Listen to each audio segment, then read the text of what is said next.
Roostertail Talk, a podcast dedicated to everything related to the sport we all love, hydroplane racing. I'm your host, David Newton, and it's time once again, so sit back, relax, and welcome to Roostertail Talk.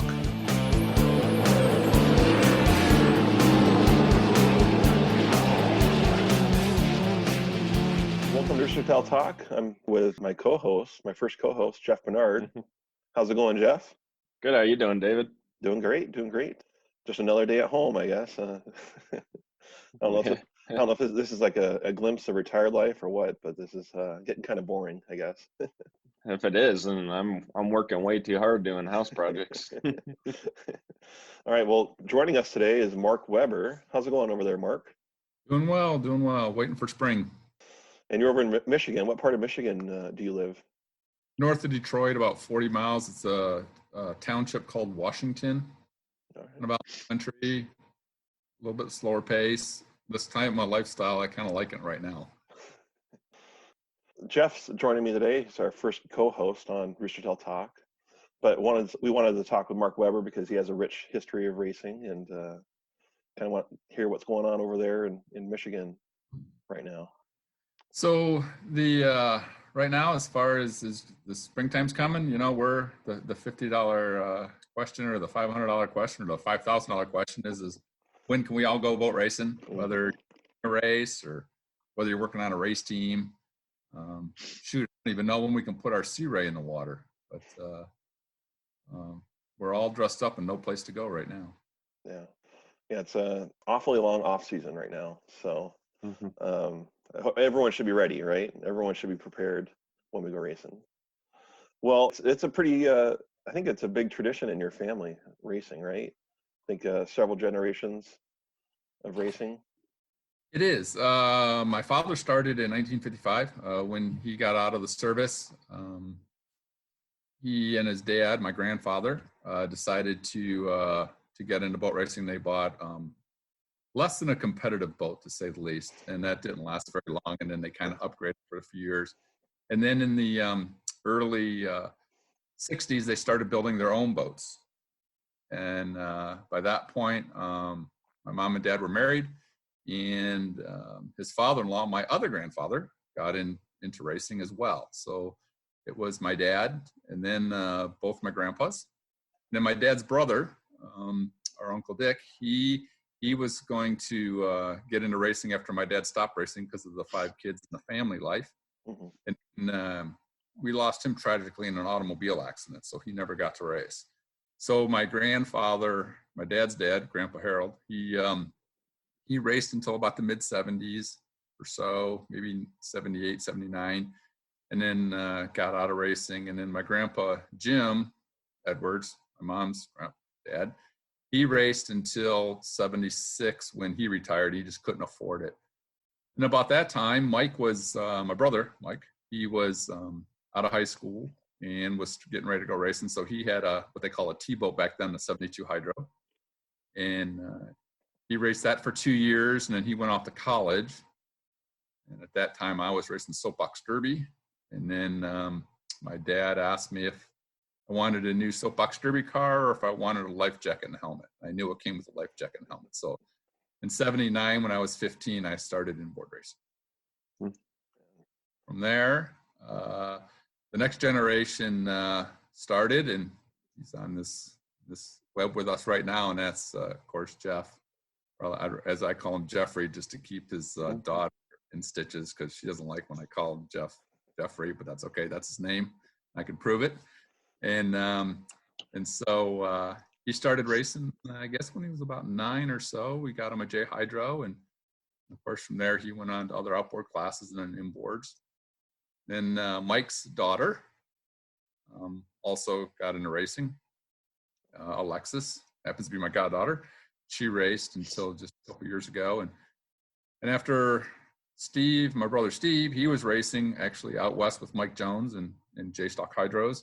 And he came back and he went to work and stuff. And then when he was in his mid-20s, he started racing 5 liters as well with us. So it's Jeff being the 4th generation, and he's raising possibly, I guess, the 5th generation. I don't know if any of them wish to race or not. It's really up to them. But if they do, I'm pretty sure we know how to put a boat together for them.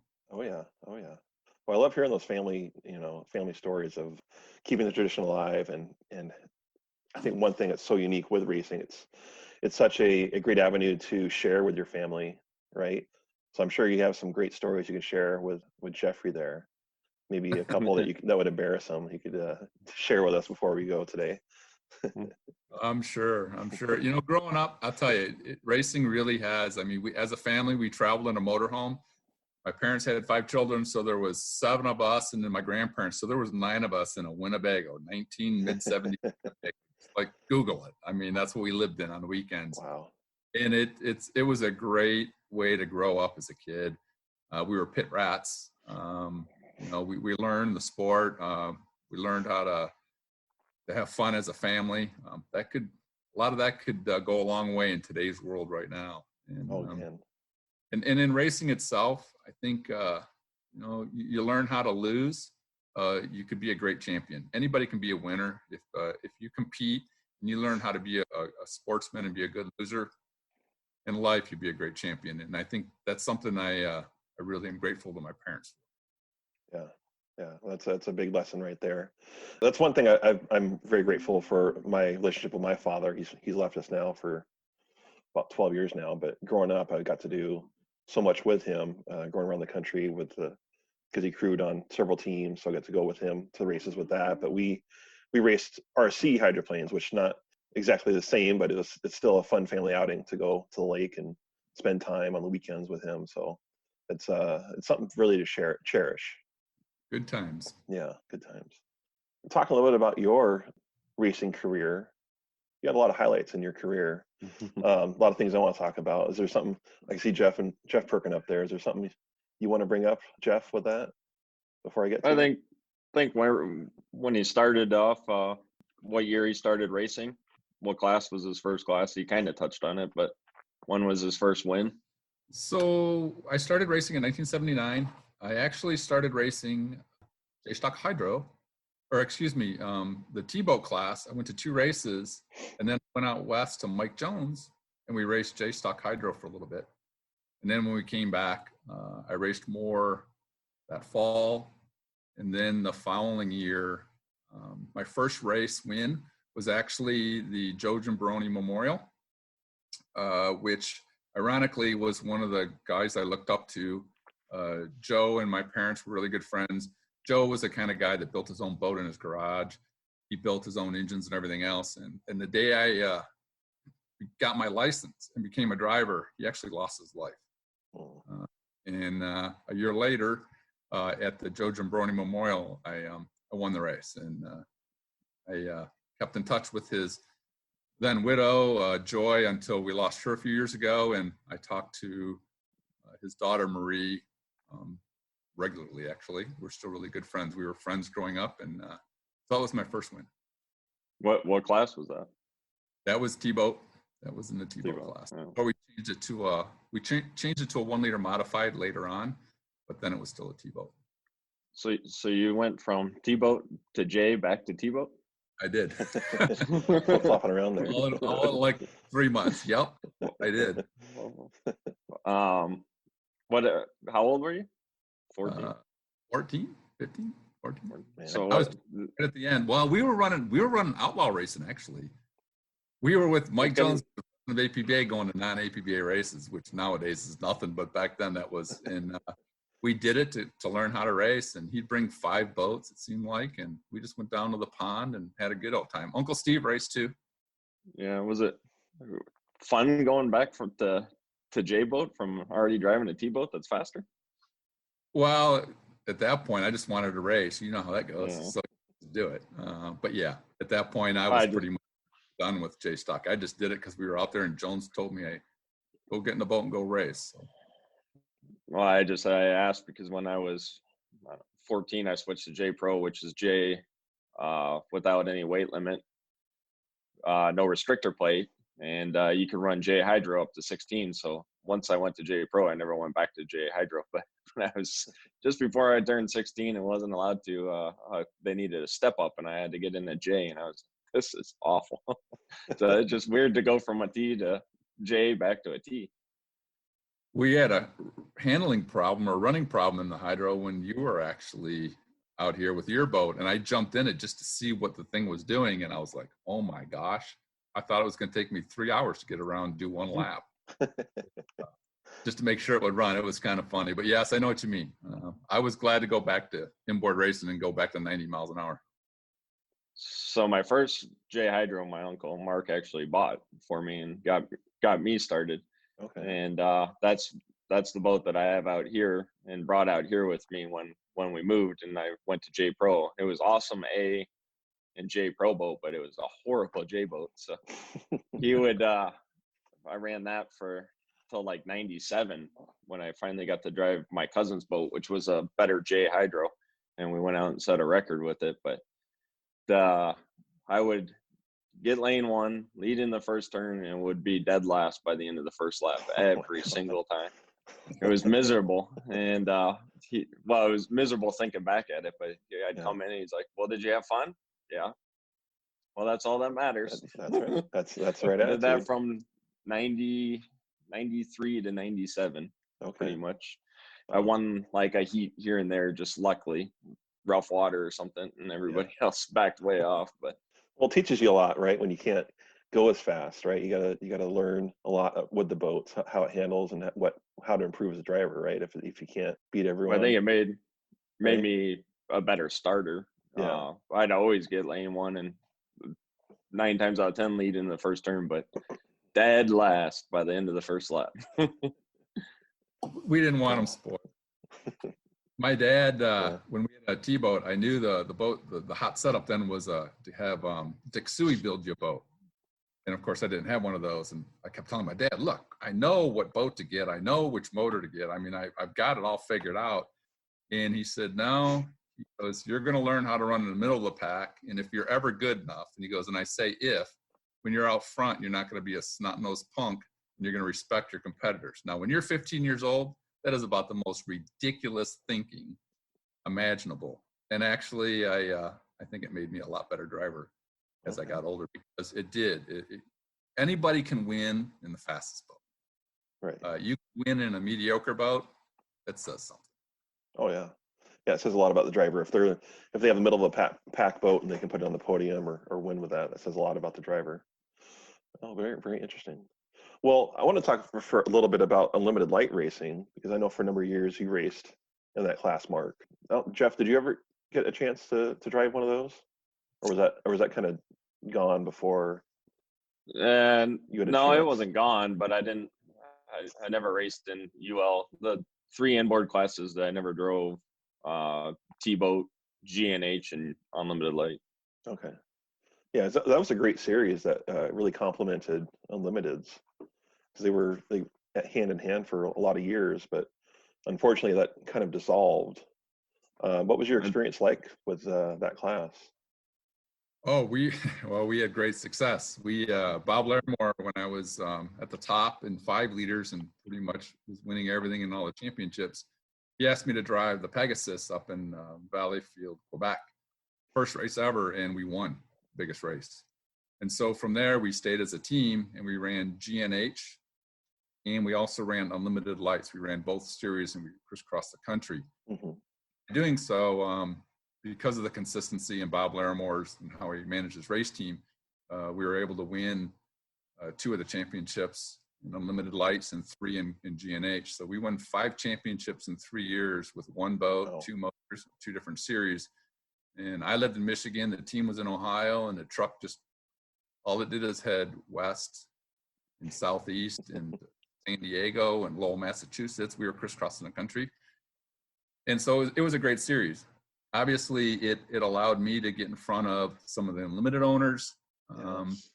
We did a lot with less with that boat.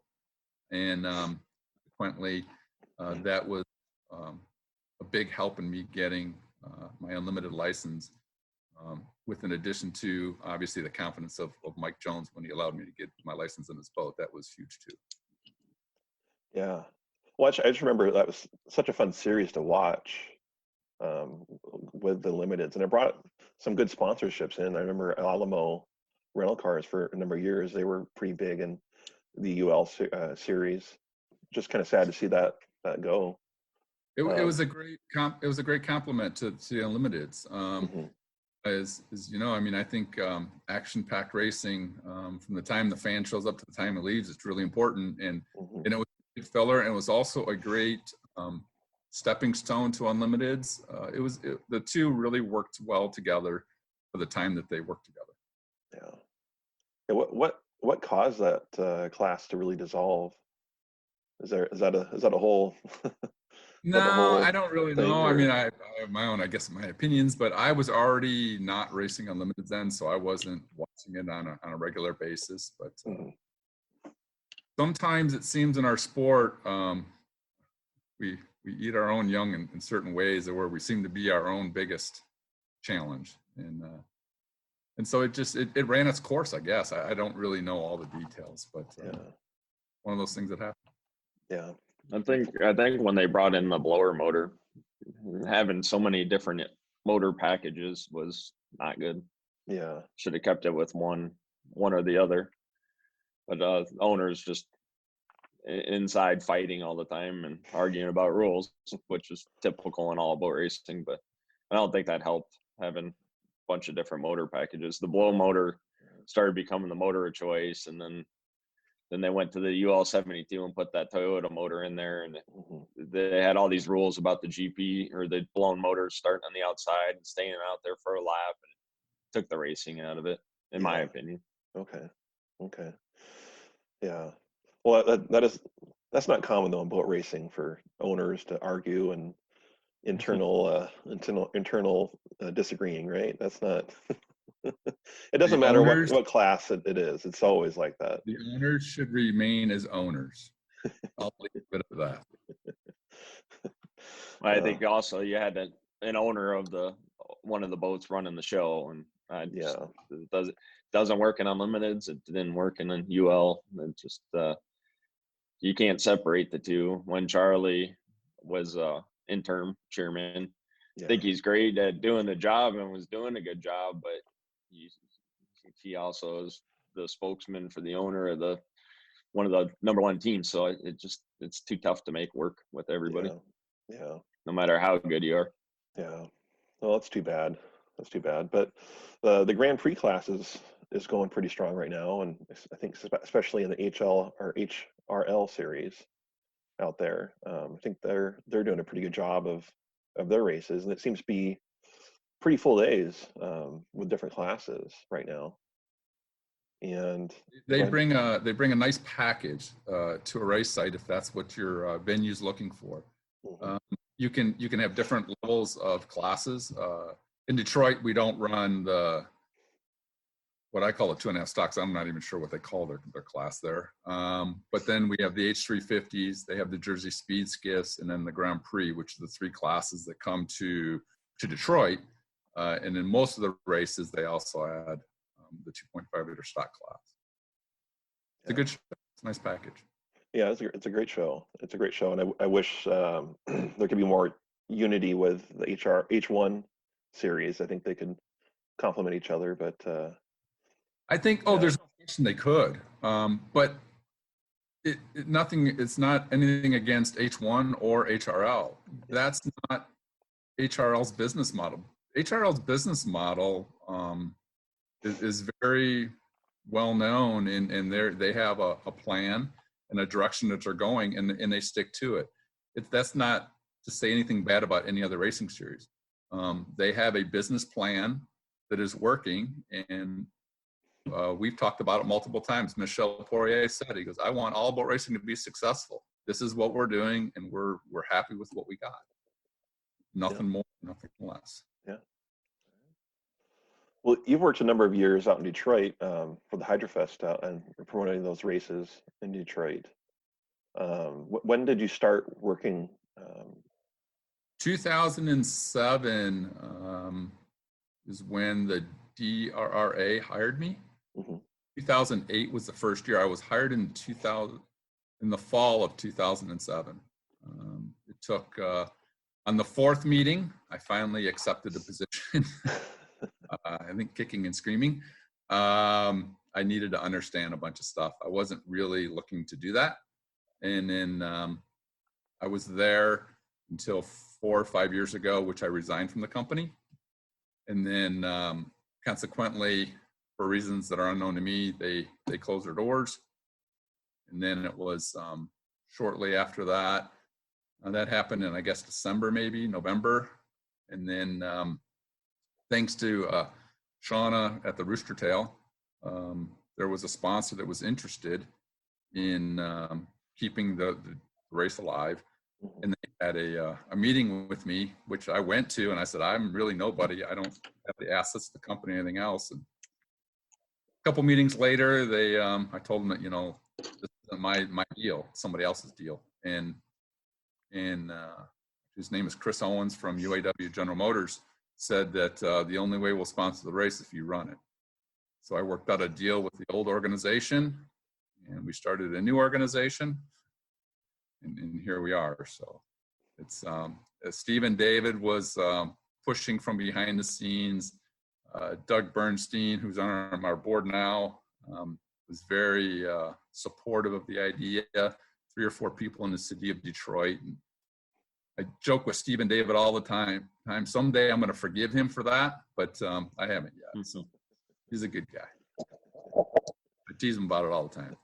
Oh, that's good. That's good. Well, how are things going for this year? Do you feel things are in line for?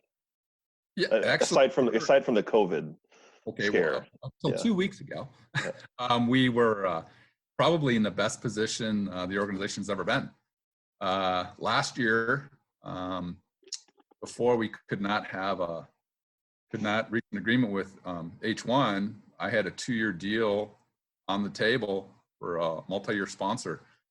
And then when the H1, we could not come to terms, and on the show that was going to be in the town, we went to our sponsor and we're straight up and honest with them. And they said, look, well, what else are we going to do? And I said, I don't know what to tell you. So we talked about other options. And then, of course, everyone knows what we did in 2019, which was successful. We knew that the attendance would be down. And it was about right where we thought. We were about 30% down. But the actual show itself was extremely successful. The event was very successful. And consequently, the Metro Detroit Chevy dealers came back and said, we liked the event. We want to keep it going in the city of Detroit. And true to their word a year ago, we now have a multi-year deal with a title sponsor. A PR firm that has been working really, really hard. We just had a call just 2 hours ago. And we've probably never been in a better position going into a year, and then 2 weeks hit. So it just seems like whatever happens with this event, it will always have to be a struggle. It will always be difficult. It simply cannot be any other way. I've just resigned to that fact. It's crazy. And we'll see. Right now, I mean, we're all dressed up and ready to go. So we'll see what I guess the next month brings. Our event's at the end of August. We're ready to go. We're staying the course, and we're ready to go. We just need, obviously, the biggest thing right now is this virus needs to get under control, and people's lives, and people need to get back to work, which is far more important than a boat race. I'm sorry, but in the whole scheme of things, it's really boat racing is really, really small. But given the opportunity and things get better in Michigan and in the country, we're ready to go. Yeah. So hopefully everyone out there is staying home and staying safe right now, right? That is the biggest thing. My wife 5 days before Detroit last year was diagnosed with cancer. And let me tell you, your priorities get aligned really, really quick, and people's health right now are far more important than boat racing. And I love boat racing, but it doesn't even compare. Yeah. Well, I'm just looking at the backdrops here of our rooms that we're in, and I was looking at Jeff's, and I see a tail. I'm wondering, is that from an old Buccaneer, or what is that? Yeah. The skull and crossbones. Yeah, that's the tail of David Leach's Buccaneer. I think you're trying to upstage me with my background from our last interview. It was the only quiet place. And upstairs, the internet didn't seem to work last time. But I can't remember what year that was. Moses Lake one year, Terry and the the Joyamia ran over the back of David and knocked the tail off. Pretty good clean slice, but right by the crossbones, it's that's where it's broken, and they just got rid of it. Normally they repair them because they're hard to get. Yeah. I don't know if they even have a mold for them anymore, but he gave me that one. It's a cool one. I got a lot of boat parts, but most of them are not hung up. Yeah. All right. Well, for our next one, you can pull out something else and put up the back there. Yeah. Yeah. It's all the stuff that's not allowed in the house. Yeah, I hear that. Well, in Mark's room, it looks like, is there a valve cover on that back wall, or is that something else? I can't see. It's kind of far. That's U3 Cooper. Oh, okay. Actually, I should have, the blinds is kind of right behind me. I probably didn't pick a good camera angle.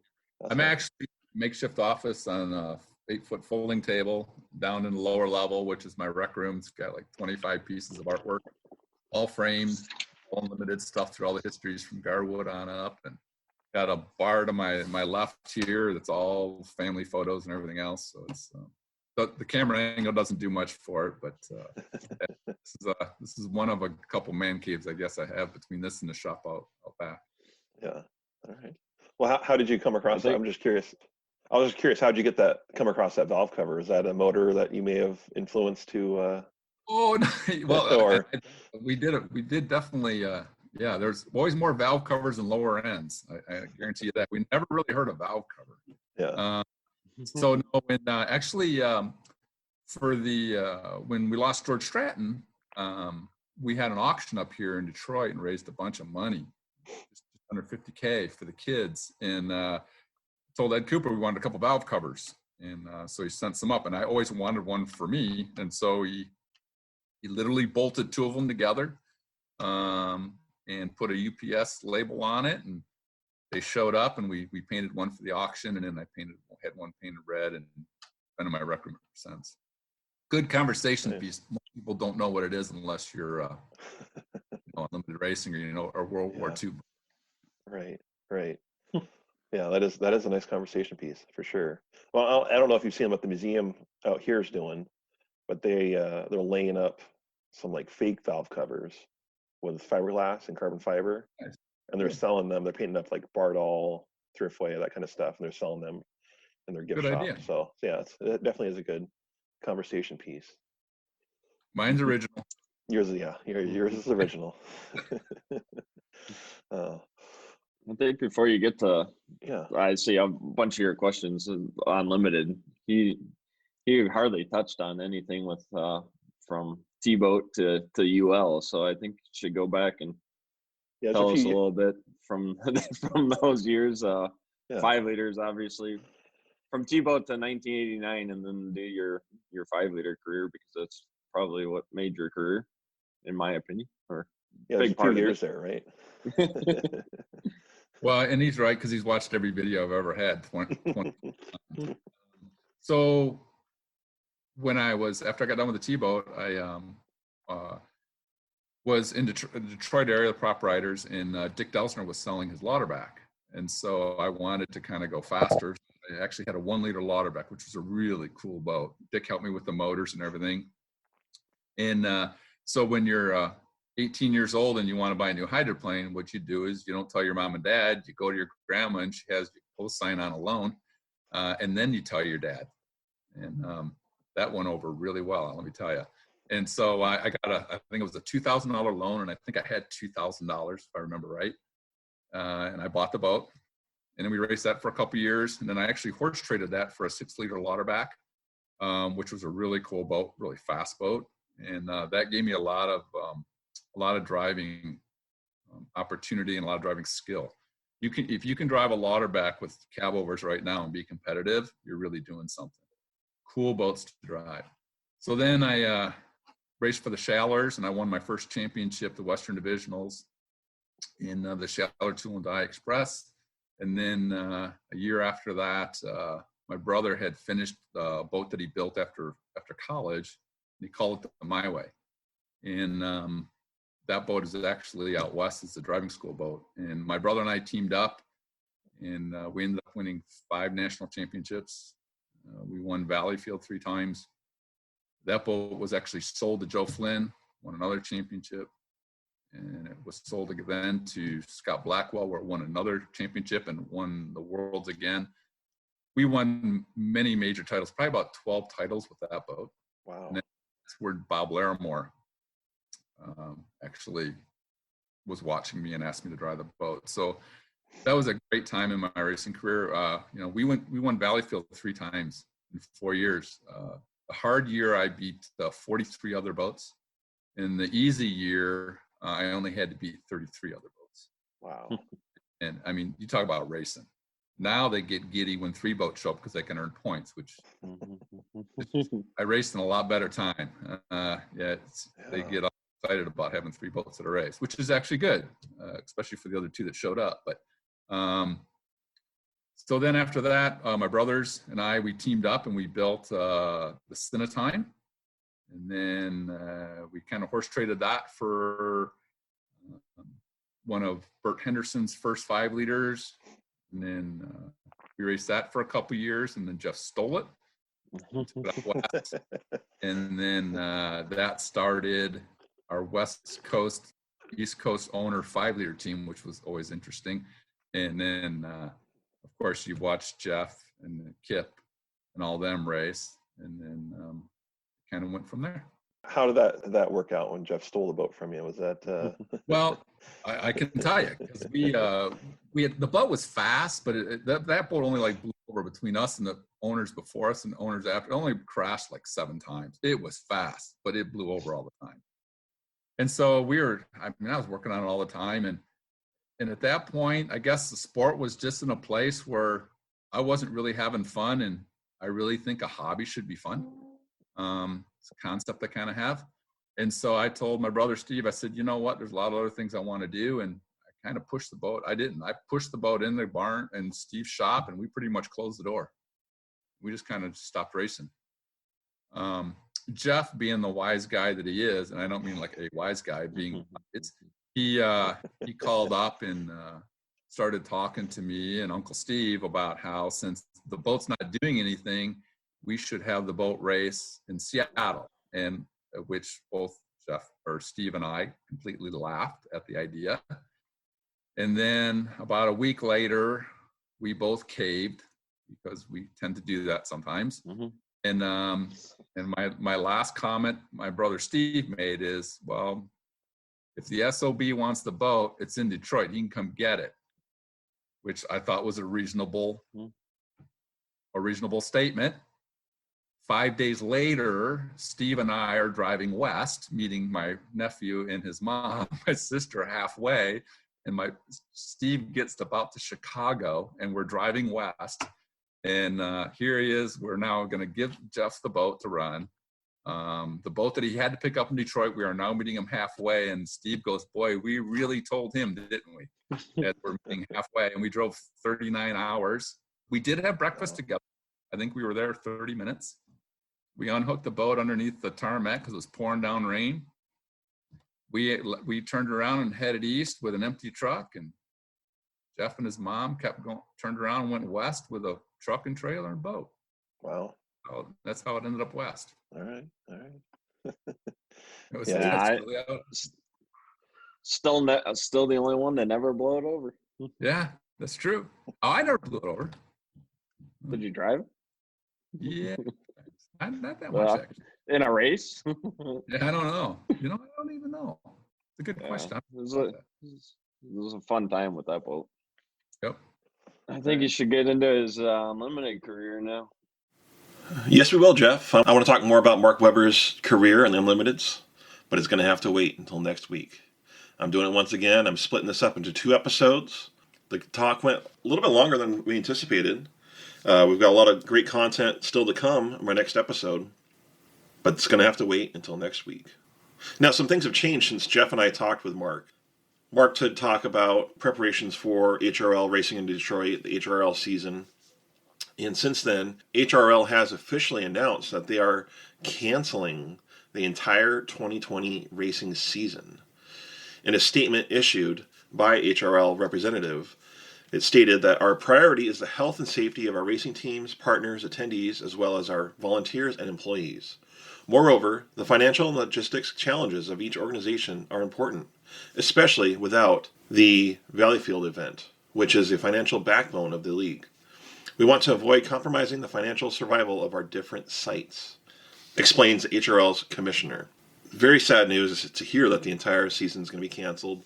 They're putting their efforts towards looking forward to a more prosperous 2021 season and really taking care of not only the racing teams and the racing sites, but all of the participants' health. It is quite a ways away still for a lot of the racing events, but unfortunately, the 2020 season for HRL is over before it even got a chance to begin. Now, this was announced on the 11th of April. The same day, later that day, Mark Webber did make a statement as far as the plans in Detroit. And his statement was, I wish to make a comment about the planned event in Detroit on August 21st through the 23rd. We plan to have the event. While I'm disappointed, like many, about the HRL Series news today about canceling the HRL Series, I look forward to the series return in 2021. In the meantime, we will wait and see what the next month or so brings. I think we can all agree, did we know we would be where we are today 30 days ago? The DREI has many decisions to make when possible. Until then, keep saving the date as it just may be a really fun time. I'm ready. How about you? As I see it, the glass is half full. A very optimistic view, and I'm hopeful that the Detroit race will go on as planned. Time will tell. Right now, we can all agree that times are crazy. This COVID scare is really shut down a lot of places, a lot of businesses, all the sports are kind of done right now. So let's see what happens, and we'll just have an optimistic approach. And maybe we'll get something in before the end of the year. Well, I hope you've enjoyed our episode. Make sure you come back next week to listen to our next episode. We release new episodes every Tuesday at 5 a.m. Pacific Standard Time. Also, don't forget to hit that subscribe button on your podcast player, as well as rate and review your experience. For more updates on Hydro News, check us out on social media. We're on the major players, Facebook, Twitter, and Instagram. Roostertail Talk is also online with our website, www.roostertailtalk.com. On the website, you can sign up for an email subscription list to get notifications on upcoming episodes, Hydro News, podcast updates, and much, much more. Finally, this is a free podcast to all of our listeners. And if you're really enjoying your experience and want to help us to continue to grow and expand, please donate. You can find a link to donate through PayPal on our website through the support tab. So until next time, I hope to see you at the races.